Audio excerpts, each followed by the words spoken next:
Hello, hello, hello, and welcome to the Jens Heitland Show. Again, walk the talk is the new way how we do things when I'm traveling.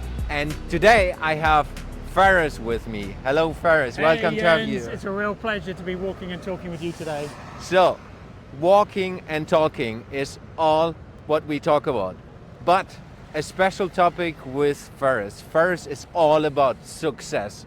What does success mean for you? How do you define success? I think success is one of those great things. It's very personal, actually, right? Your success is different to my success. And first of all, you've got to know what you want to achieve. But once you get there, I think we all have in common. And it all involves three components that I'd love to tell you about. Tell me. They're the IQ, the EQ, and the FQ.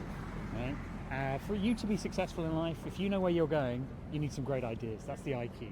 Right? Come up with great ideas, test them, have loads of them, right? Pick the best one. But that's not enough. Too many people just stop at the idea. If you can't take others with you on the journey, because no journey you can do on your own, that's where the EQ comes in, emotional intelligence, an ability to listen to others, take them on the journey, get them excited. But even that's not enough. That's where this FQ, many people wouldn't have heard of FQ, that's focus quotient.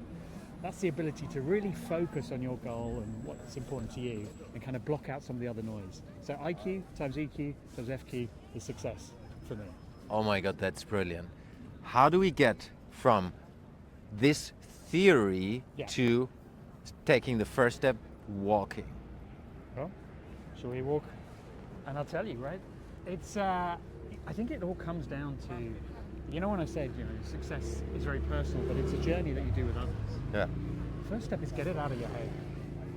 First step IQ is too many of us sit around just going, oh, if only I could do this, or isn't this a great idea? The sooner you get it out, test it with others, talk about it, share it, right? You'll see if that IQ, that idea is any good, right? Let's start with that IQ. If it's no good, refine it, right? Don't throw it away entirely. But how many people just sit going, yeah, it's a great idea. Oh my God, yeah. Yeah, or maybe somebody else has done it. We are our own worst enemies. There are 28 ways to convince yourself out of anything before you've even tried it, right? Yeah. Shoot down each of those 28 ways, right? Get someone who's your cheerleader to say, no, all your ideas are amazing. Let's hear more of them, right? So that's the first step, I'd say. Share more, talk more, get it out more. And on the emotional intelligence side, the EQ side, how can you make that into practice, right? Do you really know your impact on others? You might sit there and think, you know what, I'm a great storyteller. Everyone loves me. I'm really funny. Really? Go and ask your friends. They will tell you. They will tell you, right? Yeah. And listen, change, adapt. You'll be surprised at the impact that you might have if you make a few changes to your approach. And here's the thing, right? You might need to change it fairly regularly, because how you and I talk might work, but then we'll go meet someone else and they don't like that same style. Yeah. So look for their clues, ask them, right? Some small things, but just practice more, right? When it comes to the EQ part, it's all about the practice. It's all about having fun, listening. Oh my God, we've got 2 of these, we don't use them enough. Yeah, right? true.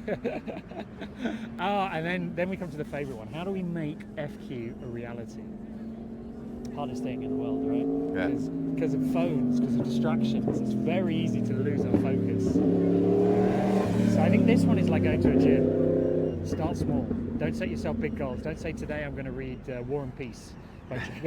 Just start with a one-page book. Yeah. Right? Put your phone away. Try something new. Right? Block out the noise. But the biggest thing is be really clear what your goals are. Write them down. Put them in front of you.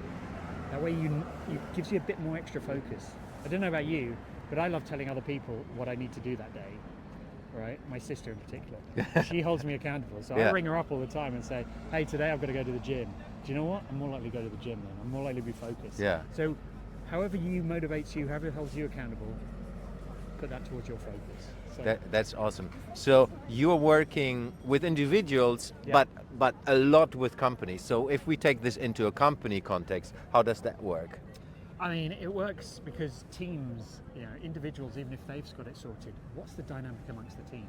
Yeah. Right. On each of those 3 pillars, right? Are you getting the best IQ out of the team? Right. So many times, IQ is limited to the boss. Yeah. Right? He's the boss, so he makes all the decisions. It doesn't mean he's got the best ideas, right? That's or true. she's got the best ideas. Yeah. or it's dominated by extroverts because they can talk louder. Again, doesn't mean they've got the best ideas. So you can have an individual who's got high IQ, but put them in a team, it can get lessened. Yeah. So there's a lot of ways that even if you've got a perfect IQ, EQ, FQ person, the team dynamic is all out of sync. So that's where we come into play. That's how I would like working with teams, because observation, acceptance, challenge, it's amazing. If you give some practical tips, you can start to see some amazing things change. Yeah. So how do you get a team walking and using your framework to get to the end point, which is success for the team? Do you know what one of the biggest things is? Fun. Oh, Right. I love that one. You love fun. Yes. I love fun, right? I used to be a school teacher. I was taught 100 games to play with kids to get them to learn without them realizing they're learning. Do you know what? I've realized if I just change the name of the game, I can still use it with senior professionals. Right? So if you come to one of my team sessions, we'll be running back and forth, we'll be standing up and sitting down, we'll be doing kung fu, we'll be playing cards, but all of it's got a second meaning, and they often don't realize it. Yeah, That's creating, helping with the IQ, helping with the EQ, helping with the FQ. That's a big one. So big fun. A lot of just providing challenge and observation. A lot of people don't know what they don't know. Right? So if you have a level of trust and you can share that with them, then you can begin to make some changes for them. So fun and challenge, I think, are two good ways to make it all come walk and talk. Let's get specific. So if we take an organization, or maybe you tell an example of what you did with the team, very specific, on how do you get them walking and taking these small steps Baby towards steps. Yeah. Well, an example I love talking about is one that covers actually a lot of the three pillars. Working with a team, we all find it difficult to prioritize. Yeah. Yeah. Oh yeah. We find it difficult for ourselves, but in a business sense, many companies are doing too many things, and they know logically they need to stop doing some of those things. Now, I remember once walked into a company and I said to the CFO, "How many strategic projects do you have?" And he said, 150. And I said to him, 150 strategic projects? That doesn't make sense, right? And he said, "I know, but nobody will give up their projects. The CEO has his 30 projects, I've got my 30 projects. So we all know we need to give up, but we can't." I said, "Okay, leave it to me." The next day, I came into the boardroom, I turned 150 projects into 150 Pokemon cards. And we played Pokemon for 2 hours. It was fun. They were like, "Hang on, why are we playing cards? Shouldn't we be doing..." Because the whole point was some cards kept losing. Yeah. Right? And they were like, "These are terrible cards." I said, "Well, just let them go. Let's get rid of them. Right? We'll play a better game." Yeah. Right? And over the course of 2 hours, we managed to get rid of half the cards. Right? And when they looked, they were like, "These are your new projects that you're going to work on." Right? It's a way of changing the dynamic, having fun, but we help them with the getting better at projects. We help them get through the emotional barrier, and therefore it's going to help them focus, because the company has got half the work to do, but do it better. Yeah. So this is the kind of stuff that we like to do when we work with companies. I love that, because I assume that when you do these exercises with teams, it's also a byproduct is that the team is getting better together, and they learn to work with each other in a completely different way than they most probably ever have done. Yeah, I often talk about any event you do with a team as like a speed bump. Yeah. You slow them down so that they will always remember that moment in time together. Because most of our days are just happening at lightning pace. And sometimes you need to slow people down and let them have a shared experience. And it's sometimes not more complicated than that, right? To get a team working better, improve the likelihood of success. Yeah. There are sometimes challenges in organizations where I have experienced that it's difficult with the EQ part. Yeah. How do you work with the EQ part? There might be a bright leader, a bright manager who has a lot of power because it's a power structure in some organizations. Yeah. How do you get a person that is not too much in the EQ part, understanding the importance of it and working with the team around? Yeah, well, there's two techniques here that I like to use. So if they have a bit of a growth mindset and they're keen to learn, then work with them. Show them the data. They might be completely self-aware. I remember once working with a boss who thought he was amazing. And I said, "Okay, let's reflect on that meeting you just had with your team." how much do you think you spoke versus they spoke? Oh. And he said, oh, well, I was probably only spoke 20% of the time. And I said, well, the great thing is we can look at the data. We can rewatch the video. Actually, nowadays, with all the transcripts, it shoots it out. And I said, you spoke for 80% of the meeting. Oops. And I said, not even that, not just that. Do you know how many times you said no to somebody in your team? And he said, oh, maybe 4 or 5 times. We counted over 40. By being able for him to see the data, he came back to me a day later saying, okay, I'm not where I think I am. How do I change? Now, those are great people. That's, I was about to say, that's a positive example. That's a positive, right? Love it. But we've got a person type 2 who doesn't care, even if you show him the data. Yeah. So how do you work with them for a bit of EQ? It's a bit of, I like to change the process around them. So let me tell you another example. I'm working with a team that had very low EQ and didn't care. They literally didn't care. But what they did care about was competition and winning. Yeah. So when I worked with them, I turned everything into a game where they could win or lose money. Right? So I always said on day one, I said, the first game, today we're going to play, everyone has to put 100 euros in. Winner takes all. I said, oh, okay, 100 euros. And I get a chance to beat my other teammate. They said, what's the game? I said, you have to guess how many kids we all have as a team. Nobody can guess the same number. Okay, so they all guessed, working out on averages. But the real beauty of the game is we then went round one by one, asking people about their kids, their names, their ages. Yeah. So we did this week 1, somebody wins. Week 2, we talk about holidays. Week 3, we talk about pets. God, do you know what? After 4 weeks, they're just asking each other about these things over coffee, over lunch. And I can start to see them getting closer as a team, whereas before they were resisting. So sometimes it's okay.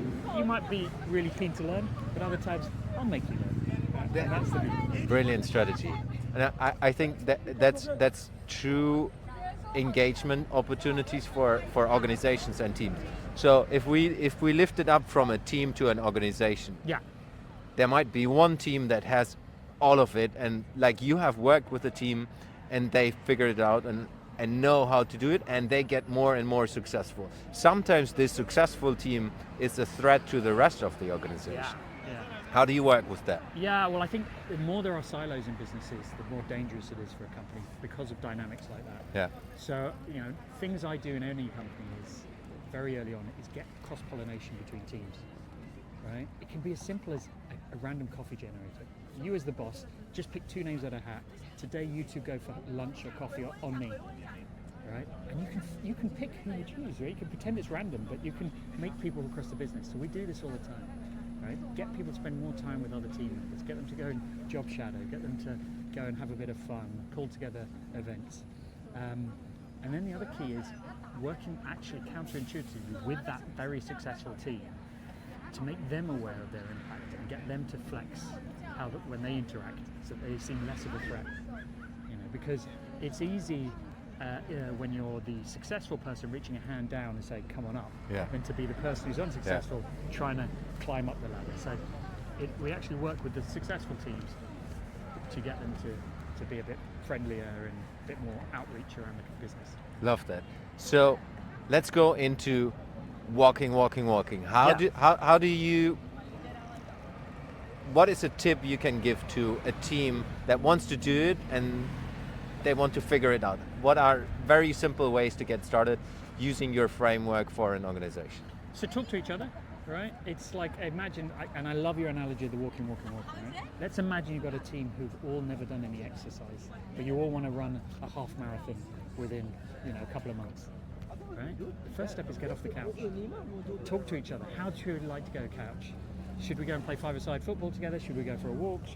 So talk to each other, work out, and anything is better than doing nothing, right? So start with the first step, get some momentum. Great if you want somebody to come in and give you some ideas, somebody like me, somebody like you. But I think the key is just have those conversations. You and I know, Jens, when you work with a team, they all start very polite with each other, and they don't actually tell each other what they think. Yeah.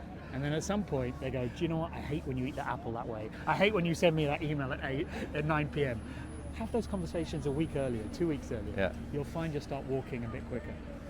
I love this. So there are opportunities for you to get starting to walk by just talking to each other. Yeah. What an analogy to finish off the episode with Ferris. Ferris, thank you very much for joining Thank you, Jens. on the walk, and everyone who was listening to this or was watching this, reach out to Ferris. He helps you to start walking with your organization. Thank you very much and see you next time.